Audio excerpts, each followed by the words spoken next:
साथियों, yes sir. सबसे पहले तो मैं आपको इंट्रोड्यूस करना चाहूंगा श्री प्रशांत मेहता, जो कि हमारे परमानेंट ट्रस्टी हैं। श्री मोनीश भाटी हमारे एडवोकेट हैं। उन्होंने हमारा जिस केस के बारे में आपको ब्रीफ कर रहे हैं मजिस्ट्रेट कोर्ट में, उस केस में उन्होंने हमको रिप्रेजेंट किया, फाइट किया। श्री मोहित माथुर हमारे ट्रस्टी हैं। मैं परमजीत सिंह के हॉस्पिटल का एग्जीक्यूटिव डायरेक्टर हूँ। ये आज की जो प्रेस कॉन्फ्रेंस है, ये हमारे कंट्री के सबसे बड़े bank HDFC bank, which is the most respected bank, सबसे ट्रस्टेड बैंक है। मैं खुद भी उसी बैंक के साथ इनफैक्ट आपको हाईलाइट करना चाहूंगा, जो बॉम्बे पुलिस कमिश्नर था या थाने पुलिस कमिश्नर, पुलिस के सारे अकाउंट भी HDFC बैंक ही हैंडल कर रहा है उसके बाद से। तो हमारा कोई भी एलिगेशन बैंक के विरुद्ध नहीं है। बैंक के CEO managing director Shri Sashidhar Jagdishan, उनके खिलाफ हमने रिसेंटली, जब हमारे ट्रस्टीज वापस कंट्रोल में आए, हमने रिकॉर्ड देखने शुरू किए तो बहुत से चौंका देने वाले documents, diaries, hand written notes, email हमारे नोटिस में आई। और उन रिकॉर्ड्स के आधार पर जो कि हमारे नोटिस में आए, हमें एक पिक्चर सामने आई कि हमारे फॉर्मर जो इलीगल ट्रस्टी थे, पहले कंट्रोल में थे लगभग 20 वर्ष, उन्होंने श्री जगदीशन को 2.05 करोड़, 2 करोड़ 5 लाख कैश में दिया। इस प्रकार की एंट्री हमको डायरी में मिली है। उनको और उनके परिवार के सदस्यों को लगभग लाखों रुपए का लगभग फ्री ट्रीटमेंट, 90% से अधिक, 95% से अधिक डिस्काउंट देकर उनका ट्रीटमेंट किया गया। ये फ्री ट्रीटमेंट अब आपको मालूम है चैरिटेबल इंस्टीट्यूशन करता है, लेकिन गरीबों के लिए करता है। लेकिन श्री जगदीशन को ऊपर यह विशेष फेवर किया गया। श्री जगदीशन के साथ एज ए क्विड प्रो को कि आप मेरे मदद कीजिए, मैं आपकी मदद करूंगा। HDFC बैंक में उनकी वॉच के अंडर 25 करोड़ का एक fix deposit Lilavati hospital trust द्वारा दिया गया, हमारे फॉर्मर ट्रस्टीज के द्वारा, बिना अप्रूवल लिए हुए। इस प्रकार का कोई भी ऑर्डर डिपॉजिट करते समय अप्रूवल लिया जाता है, प्रोसीजर ले डाउन है, वो प्रोसीजर फॉलो नहीं किया गया। और इसके अलावा 1.5 करोड़ CSR के फॉर्म में श्री जगदीशन के आदेश पर हमारे डॉक्टर्स को एक ब्राइब के रूप में, CSR के फॉर्म में एक ब्राइब के रूप में देने की कोशिश की गई, ताकि हॉस्पिटल से रिलेटेड जानकारी वो HDFC बैंक के जो MD CEO है श्री जगदीशन उन तक पहुंचा सके। और हमारा मेन एलिगेशन ये है कि बैंक लीलावती हॉस्पिटल के फॉर्मर ट्रस्टीज ने ये जो फेवर किए, जो उनको ब्राइब दी, काइंड में दी, कैश में दी, उसके बदले में उन्होंने हमारे जो परमानेंट फाउंडर ट्रस्टीज थे उनको हाउंड करा, उनके पीछे लगे, उनके विरुद्ध केसेस फाइल करे, जबकि जो कोई अमाउंट क्लेम किया जा रहा है, पूरा अमाउंट ऑलरेडी रिक्लेम हो चुका है, बैंकों तक पहुंच चुका है। उसके बावजूद जब श्री किशोर मेहता, जो कि अब हमारे बीच नहीं रहे, परमानेंट ट्रस्टी थे, उनको 100 बार से अधिक समन किया गया। जब वो बीमारी से जूझ रहे थे, हॉस्पिटल में एडमिट थे, मेडिकल सर्टिफिकेट दिए गए डॉक्टर्स के, जो सीरियस उनको एलिमेंट है, वो नहीं, हॉस्पिटल से जाना भी अलाउड नहीं है, लेकिन उनको बार बार 100 बार से अधिक समन किया गया। और फैमिली का एलिगेशन तो यही है कि इस जो हरेसमेंट की वजह से श्री किशोर मेहता लास्ट ईयर मई के महीने में चल बसे, हमारे बीच नहीं रहे सैडली। अब श्रीमती चारू मेहता और उनके परिवार के सदस्य और बाकी जो लीगली अपॉइंटेड ट्रस्टीज हैं, वो हॉस्पिटल को चला रहे हैं, उसी उद्देश्य के लिए चला रहे हैं जिसके लिए चैरिटेबल पर्पस के लिए हॉस्पिटल बनाया गया था। और हम चैरिटी कर रहे हैं, हम श्री जगदीशन का फ्री ट्रीटमेंट नहीं कर रहे हैं, हम एक्चुअल चैरिटी कर रहे हैं। टोटल जो डायरी हमको, जिसमें श्री जगदीशन को 2.05 करोड़, 2 करोड़ 5 लाख अमाउंट देने का हमको नोटिंग मिला, टोटल उसमें हिसाब किताब डायरी में 14 करोड़ से अधिक का है। उसमें से 2 करोड़ 5 लाख की जगदीशन को भी गया, और भी अलग अलग एंटिटीज को, इंडिविजुअल्स को गया है, वो सब इन्वेस्टिगेशन का हिस्सा है। रोज नए नए स्केलेटन्स निकल के सामने आ रहे हैं। स्केलेटन्स ब्लैक मैजिक की याद में दिलाया जाता है, जो कुछ समय पहले मैंने प्रेस कॉन्फ्रेंस लेके आपके नोटिस में लाया था कि इस प्रकार के भी यहाँ पे कांड यहाँ पे किए गए थे पिछले ट्रस्टीज के द्वारा। तो रोजाना नए फैक्ट्स हमारे सामने आ रहे हैं, मिसडीड सामने आ रहे हैं। टोटल साइफनिंग ऑफ कितने हजार करोड़ का हुआ है वो पिक्चर अभी भी क्लियर नहीं है, लेकिन ऑलरेडी आपको बताया था हमने कि 1250 करोड़ का एक केस, 45 करोड़ का एक केस, कुछ 20 करोड़ का एक केस, और अभी नए 2 केसेस हमने जो फाइल किए हैं। और ये केसेस हमने डायरेक्टली फाइल नहीं किए हैं, ये ऑनरेबल मजिस्ट्रेट के आदेश के ऊपर ये केस फाइल किए गए हैं। पहले हमने अलग अलग रेगुलेटर्स को लिखा था कि ये फैक्ट्स हैं, इनके आधार पे कार्रवाई की जाए, लेकिन जब कुछ कार्रवाई नहीं हुई, डिले हुआ, तो हम डायरेक्ट मजिस्ट्रेट कोर्ट में गए। श्री भाटिया, एडवोकेट भाटिया ने वहां पे आर्ग्यू किया, मजिस्ट्रेट साहब को एविडेंस दिखाई गई। जब वो सेटिस्फाई हो गए एविडेंस से, उसके बाद बांद्रा पुलिस स्टेशन को आदेश दिया और 30 मई को एक एफआईआर दाखिल हुआ है, जिसके बारे में अब हम आपके साथ मैंने फैक्ट्स शेयर किए हैं।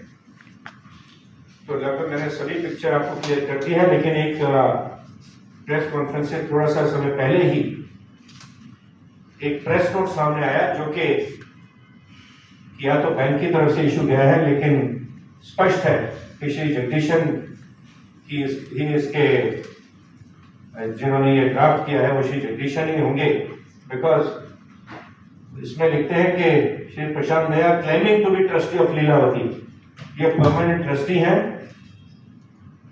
इनकी जो पोजीशन है as permanent trustee charity commissioner से लेकर सुप्रीम कोर्ट तक अपहेड हो चुकी है, और श्री जगदीशन इनको एक claiming to be permanent trustee बोलते हैं, claiming to be trustee of Lilavati trust. इसका मतलब आज भी वो पिछले ट्रस्ट जो इलीगली अपॉइंटेड ट्रस्टी थे, जिसमें खास तौर से मैं नाम लूंगा श्री चेतन मेहता का, मेन सूत्रधार ये जो पूरे कांड हुए, जो पूरे साइफनिंग ऑफ हुआ, हजारों करोड़ का घोटाला हुआ, इसके मेन सूत्रधार श्री चेतन मेहता थे। उसके अलावा श्री निकित मेहता और श्री रश्मि मेहता इसके मेन सूत्रधार थे। उनके साथ 4 बाकी और भी जो फॉर्मर ट्रस्टीज हैं उनके नाम एफआईआर में हैं। हमने ऑलरेडी इस एफआईआर के बेसिस पे मिनिस्ट्री ऑफ फाइनेंस को, आरबीआई को, सेबी को, एचडीएफसी के बोर्ड ऑफ डायरेक्टर्स को भी लिखा है कि श्री जगदीशन के खिलाफ तुरंत डिसिप्लिनरी कार्रवाई की जाए। वो एक फिट एंड प्रॉपर पर्सन नहीं है पोस्ट को होल्ड करने के लिए, एंड कोई भी उनके खिलाफ इंक्वायरी होने से पहले पहला स्टेप ये होना चाहिए कि उनको अपने पद से हटाना चाहिए, सस्पेंड करना चाहिए या स्टेप डाउन करना चाहिए, ताकि एक प्रॉपर इन्वेस्टिगेशन इस पूरे घोटाले पे हो सके। बड़ा घोटाला है, और इतने एक रिस्पेक्टेड बैंक के एमडी के विरुद्ध इतने गंभीर एलिगेशन है, मुझे नहीं लगता कि वो इस बैंक के हेल्प पे इस बैंक को हेड करना चाहिए, ऐसा हमारा मानना है।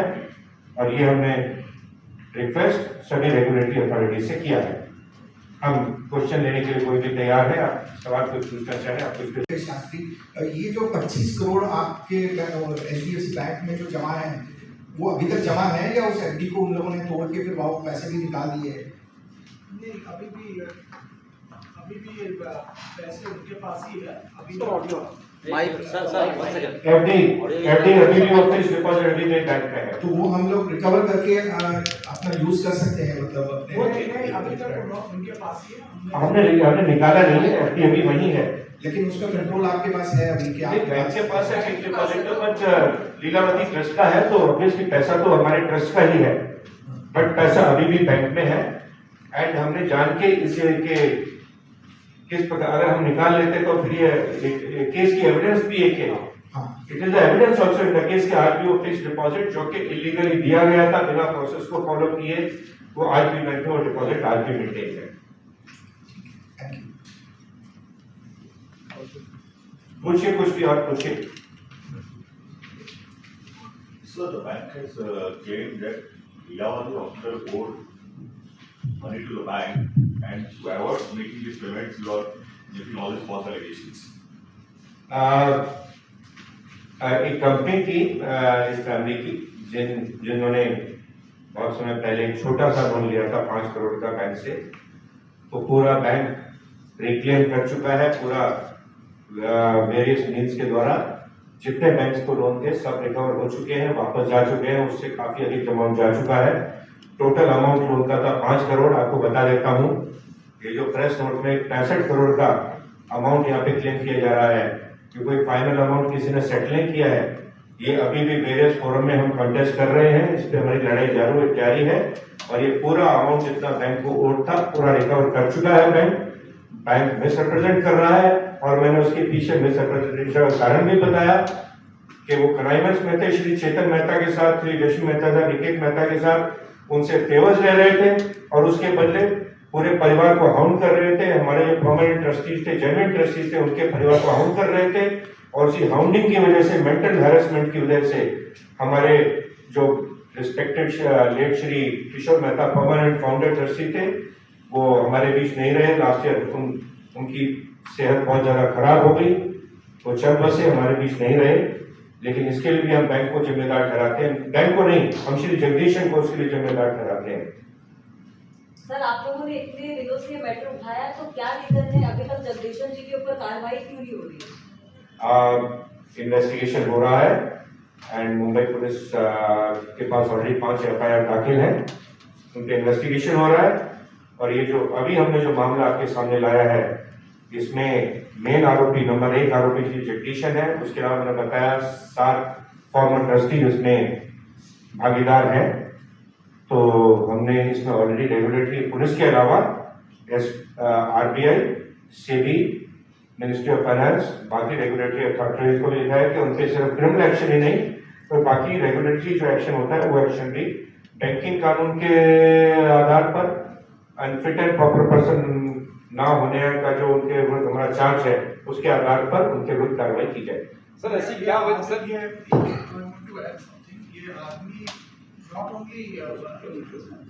आदमी not only is guilty of basically not only this, he has also committed fraud. He has made documents of the trust. He has defrauded, corruption, bribery, सब कुछ है इसमें. So it is a very serious thing. He has misused his position as a public servant and he has taken all this money and जो उसने 2 crore cash निकाला है, and he is nothing but short of a murderer because he is also involved in the in the killing of my father. And this is also going on in the Sessions Court right now, a case against him and others for culpable homicide, जहाँ notice भी issue हुआ है by the Sessions Court. पर sir ऐसा तो क्या वो जब बोल रहा है 65 crores and defaulter and everything, first उसको झांक के देखना चाहिए कि वो साला एक मर्डरर है और उसने बहुत कुछ यहाँ पे इलीगल किया है। पर सर ऐसी क्या वजह है कि एक वकील को आर्ग्यू करना पड़ता है तब जाके केस बनता है?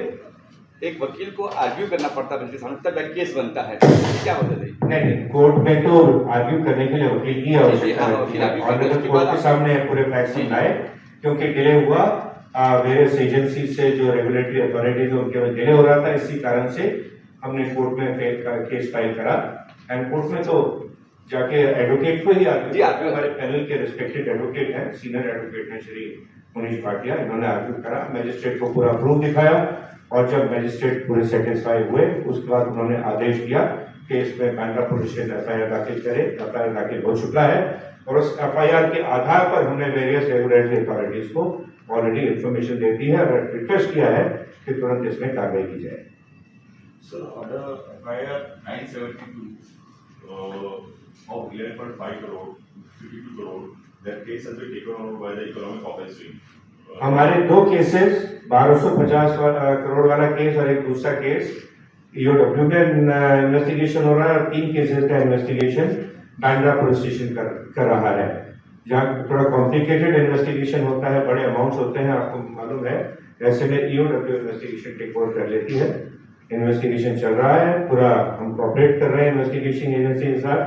लेकिन जो ये प्रेजेंट केस है, ये सिर्फ EOW या मुंबई पुलिस से संबंधित केस नहीं, ये कहीं ज्यादा गंभीर केस है। बिकॉज जो कंट्री का सबसे बड़ा बैंक है, उसको जो उसके नंबर 1 पोजीशन पे जो व्यक्ति बैठा है, रोज डे टू डे उसकी रनिंग करता है, हमारा सीरियस एलिगेशन उसके मिसयूज ऑफ ऑफिस के बारे में है। बैंक के विरुद्ध नहीं, हम बैंक के बोर्ड ऑफ डायरेक्टर से तो अपील की है, रिक्वेस्ट किया है कि कार्रवाई CEO MD श्री जगदीशन के विरुद्ध की जाए। बैंक तो रिस्पेक्टेड एकदम इंस्टीट्यूशन है, पिलर है इस कंट्री के बैंकिंग इंस्टीट्यूशन का। So I will clarify on this point also. कि सिर्फ यूडब्ल्यू नहीं, ईडी ने भी हमारे इस केस के ऊपर एक्शन लेना चालू कर दिया है। ED is also taking investigation of the present matter. जो 1200 करोड़ की तो बात की थी ECIR भी दाखिल कर दिया है ईडी ने, और मुझे विश्वास है ये केस भी जो ऑलरेडी एनफोर्समेंट डायरेक्टरेट एक ECIR का इन्वेस्टिगेशन शुरू कर चुका है, तो वो इस केस में भी थोड़ा सा सिंस कनेक्टेड है ये सारे, मिसअप्रोप्रिएशन हुआ करीब हजारों करोड़ का, वो पूरा ही शायद ईडी के दायरे में भी ये पूरा केस लगता है हमें आना चाहिए, आएगा, और हम अपील भी करते हैं ईडी से कि वो भी इस केस की तरफ भी थोड़ा सा ध्यान दें। Anybody else? कुछ भी अगर नहीं है तो एक और मैं श्री प्रशांत मेहता से रिक्वेस्ट करूंगा, आपको ब्रीफ करेंगे कि दुबई में भी एक श्री प्रशांत मेहता ने कंप्लेंट फाइल करी, जहां श्री चेतन मेहता फिलहाल रहते हैं, वहां दुबई में क्या कार्रवाई हुई है, कल मैं रिक्वेस्ट करूंगा वो महेश सब कुछ कागज दे दीजिए, दिखा दीजिए कागज, आप सबको बांट दीजिए पत्रकार। ये केस मैंने किया है दुबई में, सर कब क्लोज जहाँ चेतन डिसाइड करता है, और वहाँ दुबई कोर्ट में भी क्रिमिनल डेफर्मेशन, और दुबई कोर्ट में कॉग्निसेंस, ये पुलिस, दुबई पुलिस ने कॉग्निसेंस किया है, उनको चेतन मेहता को अरेस्ट भी किया और फिर बेल के टर्म्स पे छुड़ा हुआ है, and the hearing is now going to be next week Dubai court में, जहाँ पे उसको कन्विक्शन होने की शक्यता है, और अगर कन्विक्शन हुआ तो कुछ भी हो सकता है, फाइन, जेल, कुछ भी हो सकता है। तो ये मैं आपको, ये हमारे जो लॉयर्स के लेटर्स हैं जो दुबई से, तो वो भी मैं आपसे शेयर कर रहा हूँ, तो आपको पता लगेगा कि ही इज इंटरनेशनल कॉनमैन, और चेतन मेहता के कौन से कितने नोटोरियस एक्टिविटीज हैं। तो सिर्फ हिंदुस्तान में ही नहीं, हिंदुस्तान से बाहर भी उनके क्रिमिनल एक्शन लॉन्च किया गया है। आप सभी को डॉक्यूमेंट दे दिया गया है, देख सकते हैं आप लोग कि जो मेन मास्टरमाइंड थे इस पूरे स्कैम के, लीलावती हॉस्पिटल का हुआ, तो उसके मेन मास्टरमाइंड श्री चेतन मेहता थे, जो कि इस प्रेजेंट केस में भी मास्टरमाइंड है श्री जगदीशन के साथ कनाइवेंस में। उनके खिलाफ रिसेंटली श्री प्रशांत मेहता की कंप्लेंट पर दुबई में भी कार्रवाई शुरू कर दी गई है, और फिलहाल अरेस्ट होकर उनको बेल पे छोड़ा गया है। Thank you very much. I request all of you to join us for a cup of T.